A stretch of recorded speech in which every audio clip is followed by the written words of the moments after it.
Can we give one more round of applause for our actors and writers?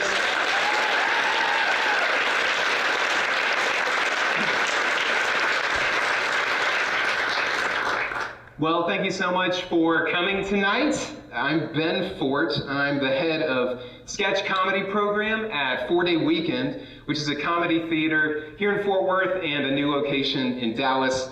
Many people know about 4-Day Weekend's weekend improv shows, but we also teach classes, and I teach writing, and Richie, also in the show, teaches improv and runs our Tuesday night shows, which are free. Tuesday is at 8 if you want something to do. It's great. And all of us are part of SketchCo, a house team made up of sketch program graduates. I've been interested in the intersection of comedy and belief for a while now. And I'm grateful to Britt and the Office of Religious and Spiritual Life for the opportunity to both do a weird show for you and then share some of my thoughts. And thank you, Andrew, for running our tech, and my wife, Bethany. It's easy as an artist to get the sense that if you stopped creating, no one would care, but Bethany, you really care, so thank you so much. So this is a fun topic because comedy is, I feel like I'm really loud here. This is a fun topic because comedy is inherently steeped in belief. Comedy shows us what's off about the world. It highlights this gap between the way the world is and the way the world should be. And any baseline of how things should be is a matter of belief. It may not be religious belief, but everyone's got a working idea of how we got here, where we're headed, what is the world's main problem, and how do we live in light of that? To be honest, these questions are terrifying. There's a reason we distract ourselves with them on our phones and other ways. It's difficult and weird to say answers to the big questions out loud. Not online, but to look another human in the face and say, this is what I believe to be true about existence. Especially when you don't know where they stand. Maybe you do know where they stand. That is really vulnerable. And so that's how we started creating this show. We got together and talked about our belief journeys and life's big questions, and then we made comedy out of it. And comedy's never easy, but this was extra challenging. And I'm very thankful that my friends both wrote and performed in this. Laughter's great because it brings us together. If you laughed tonight, you did so with dozens of strangers. If you came with a friend, there might be an ongoing connection. You might refer to one of these scenes and laugh all over again. But is coming together through laughter always a good thing? Is laughter alone a sign that something is true? We've all found ourselves on the wrong end of a joke. Right now you can think of a time when someone made a joke about you that's been unfair, insensitive, or just plain mean. Maybe followed by, I'm just kidding. Maybe others joined in laughing at you. And even though it was at your expense, these people came together through laughter. And beyond being made fun of personally, many of you have been made into a joke because of your gender, race, sexuality, religion, political views, physical appearance, accent, level of ability, and it got laughs. Maybe it united people. But that kind of unity looks and feels a lot like bullying. Don't get me wrong, laughter and funny go hand in hand, kind of the point. For every scene you saw up here, there's another scene that we scrapped because it didn't make us laugh when we were writing. Someone recently told me that he played Weird Al's 1996 hit Amish Paradise for his actually Amish coworkers. I asked if they thought it was funny, and he said, the ones with a sense of humor did. See, yeah, we need to pay attention to laughs and also who's not laughing. But laughter alone can't be the be-all, end-all, the thing that determines whether something is right or true. For a long time, many comedians have gone all in on getting a laugh or a reaction. And there's also been encouragement for comedians to see how far you could take a joke, to go there. And for a while, this worked as a blueprint. You could get your reaction, push the envelope, and be successful. But now, In 2018, as comedy continues to get more diverse and as audiences become increasingly aware of the toll that words and actions have, particularly on non-majority groups, a lot of these jokes that have gone far, that got a reaction, have not aged well. Vulture magazine recently published an article where comedians shared jokes that they regret. And topics include the word retarded, 9/11, the Rodney King riots, and even rape. And they all got a laugh at the time. There may have been a clever angle, but looking back, these comedians don't think it was a good laugh. And so comedy finds itself at a crossroads. Not only are a bunch of comedians finding their previous or maybe even current material to be problematic, but they also have to change their humor framework for moving forward. And it's not just comedians. Many of us need a better way to laugh. So how do we laugh well in 2018?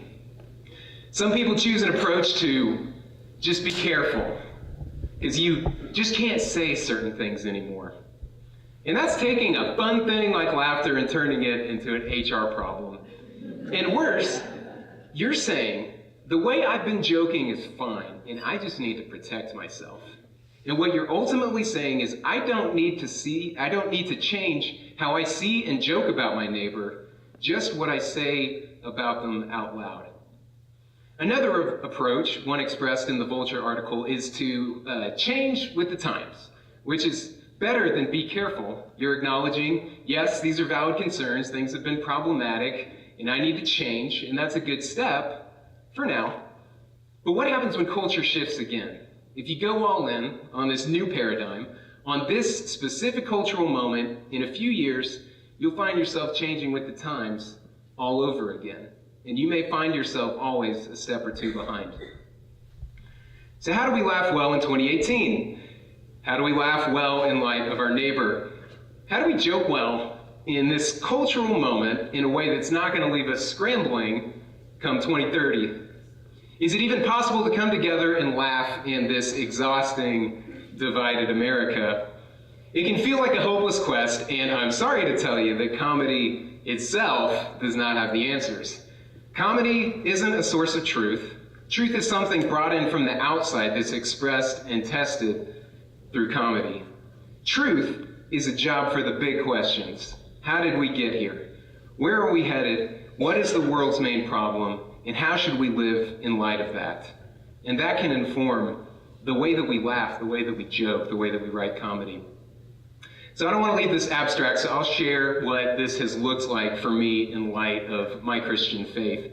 I don't think my framework is the only way to approach comedy, not the only way for a Christian to approach comedy, but I'd like to share it to expand our collective imagination of what laughing can look like. My hope is that me being specific helps you to clarify and explore what your humor looks like in light of life's big questions and your answers to them. Earlier I said that comedy highlights what's off about the world, the gap between what is and what should be. And in Christianity, this offness is called sin, which isn't just about immoral behavior or wrong choices, but a brokenness that's hardwired within each of us, an ever-present capacity to destroy, to hate, and to kill. And our best intentions and discipline and truest beliefs can't push out the brokenness, but instead it's such a part of us that we weave it into the fabric of our communities and our institutions and our comedy. A person or organization that is good and well-functioning today could easily fall tomorrow because we can't help making a mess of things. This idea that we're all terrible is great for comedy. If good people are capable of messing anything up, then we can make comedy about anything, even things that are really important to us, like religion. And this lens of sin or brokenness can even be a healthy area for taking jokes further, for pushing the envelope, for going there. In areas of comfort where people think that they're fine, we can show folks just how not fine they really are. We are horrible, but we're also beautiful. There's something good inside each of us that wants to make the world a better place, that loves people, that hurts when others hurt, that seeks hope and peace. And even the worst of beliefs can't snuff that out. Not completely. The Bible says, in the beginning, God created the heavens and the earth, and after each thing he made, whether the stars, night, animals, he saw that it was good. But then he created people, humans, in his image or after his likeness, and he saw that it was very good. So if you believe that your neighbor has inherent worth, whether you attribute that to the image of God, human dignity, or common humanity, you're not just worried about being careful so you don't get in trouble. You value your neighbor and want to treat her with respect. So these two ideas, the image of God and sin, together make up the human condition. We find both lodged in our souls, the beauty and the horror, the blessing and the curse. We're all beautiful, horrible people. And with both of these realities in mind, we can ask, what's the joke here? Is the joke here that this character is a woman, is liberal, is conservative, Christian, Muslim, gay, black, speaks poor English? Is that what's wrong with them? Is that what you think is off about the world? Or is this joke because they're a broken person who is selfish, arrogant, hateful, power-hungry, like me? Is this female character selfish because she's a woman, or is she a woman who exhibits the selfishness that infects us all? We need hypocritical characters who happen to be liberal or conservative, arrogant characters who happen to be Christian or atheist. Think of the knitting scene that you saw tonight. The joke is not belief in an afterlife. It's about a terrible sales pitch and missing the point.